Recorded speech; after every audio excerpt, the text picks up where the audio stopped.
നമസ്കാരം. Daily news ശുഭദിനത്തിലേക്ക് സ്വാഗതം. സമനിലയുടെ തീരങ്ങൾ എങ്ങനെയാണ് കണ്ടെത്തുക?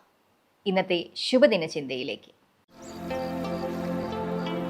ഡെയിലി ന്യൂസ് ശുഭദിനം നിങ്ങൾക്കായി അവതരിപ്പിക്കുന്നത് ജോയ ലൂക്കാസ്.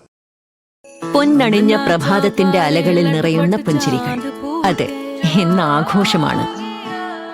ജോയ ലൂക്കാസ്, ഓരോ ആഘോഷത്തിന്റെയും ആത്മാവ്. പ്രസിദ്ധനായ ഒരാളുടെ പ്രതിമയാണ് ആ ശില്പി നിർമ്മിച്ചത്. പ്രതിമ പൂർത്തിയാകാൻ നീണ്ട നാളത്തെ പരിശ്രമം ആവശ്യമായി വന്നു. മാധ്യമ പ്രവർത്തകർക്കായി ഒരു ആദ്യ പ്രദർശനം നടത്താൻ അയാൾ തീരുമാനിച്ചു. ക്ഷണിക്കപ്പെട്ടവരുടെ മുമ്പിൽ തന്റെ പണിപ്പുരയുടെ വാതിൽ തുറന്ന അയാൾ ഞെട്ടിത്തരിച്ചു. തലേ ദിവസത്തെ അതിശക്തമായ കാറ്റിലും മഴയിലും പെട്ട് ആ കളിമൺ പ്രതിമ വെറും ചെളിക്കട്ടയായി മാറിയിരുന്നു. നിരാശയോടെയും വേദനയോടെയും അദ്ദേഹം കരഞ്ഞപ്പോൾ മാധ്യമപ്രവർത്തകരിൽ ഒരാൾ പറഞ്ഞു, "ആ കുഴഞ്ഞ മണ്ണിൽ സൂക്ഷിച്ചു നോക്കിയാൽ എഴുത്തുകാരന്റെ രൂപം കാണാം. ഇതൊരു അമൂർത്ത ശില്പമാണ്. ഇതാണ് താങ്കളുടെ മാസ്റ്റർ പീസ്." ഇത് കേട്ട് അയാളുടെ മുഖത്തൊരു പുഞ്ചിരി വിരിഞ്ഞു. പ്രയത്നങ്ങളെ ഇല്ലാതാക്കുന്ന പ്രശ്നങ്ങളെ എപ്പോഴും പ്രതിരോധിക്കാനാകില്ല.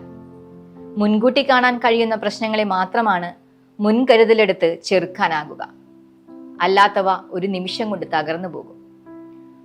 തുടർ നടപടികളുടെ സൃഷ്ടിപരത മാത്രമാണ് പിന്നീടുള്ള സാധ്യത.